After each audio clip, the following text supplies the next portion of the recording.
Nous allons voir comment publier des couches d'un projet QGIS dans GeoServer.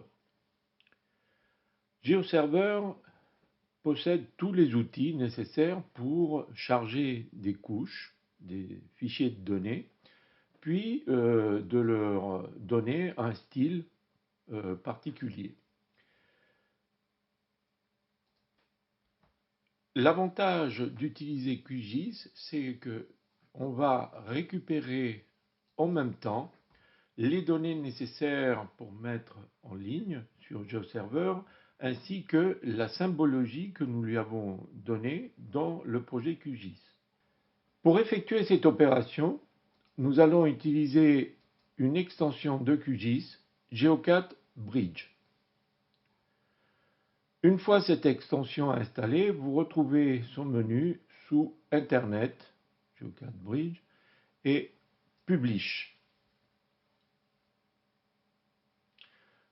Quand vous ouvrez la fenêtre de publication de GeoCat Bridge, vous avez déjà par défaut toutes les couches présentes dans votre projet qui sont disponibles. Comme préalable pour le chargement d'un GeoServer, évidemment, il faut qu'on définisse l'accès au serveur sur lequel nous voulons charger les données. On va choisir l'option GeoServer. Et pour pouvoir nous connecter, il faut qu'on lui donne l'URL de notre serveur. L'URL de connexion au serveur, c'est l'adresse que vous utilisez habituellement pour vous connecter sur votre GeoServer.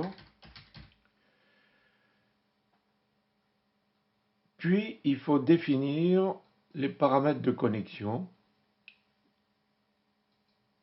Donc, on va faire une authentification de base. On va donner un nom à cette connexion et puis on rentre le nom d'utilisateur et le mot de passe du serveur. On enregistre, on sauvegarde la configuration et on teste la connexion. Voilà, tout est prêt pour pouvoir publier nos données dans GeoServer.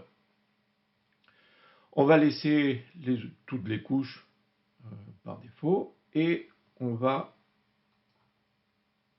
donner le serveur sur lequel on veut charger ces couches. On clique sur Publier. On a la fenêtre qui nous donne la progression des chargements.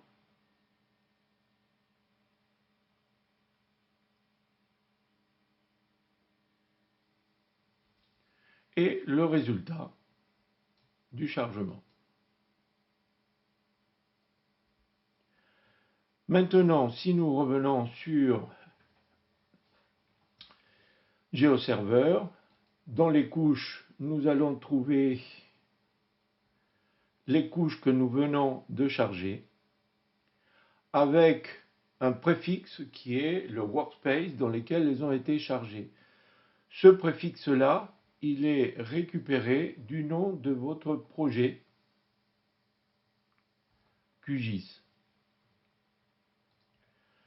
Donc, on a un workspace qui a été créé, voilà, terrain, et on a toute une série de les couches que nous avons chargées.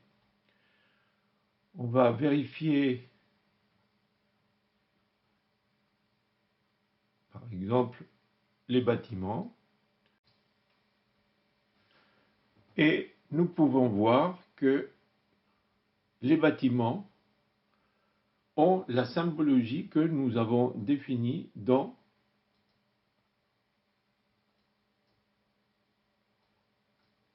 QGIS. Nous pouvons vérifier le résultat en chargeant les couches WMS dans notre projet QGIS.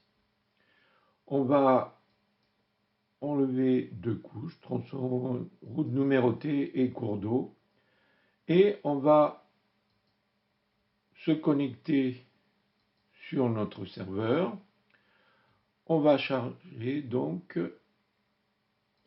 les routes numérotées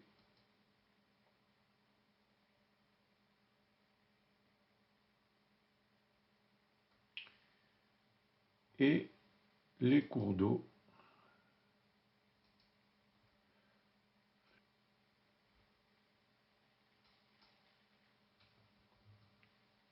Ajouter. Nous avons donc les routes numérotées et les cours d'eau qui viennent maintenant de GeoServer. Vous remarquerez que les mises en forme et les étiquettes ont été automatiquement chargées dans GeoServer.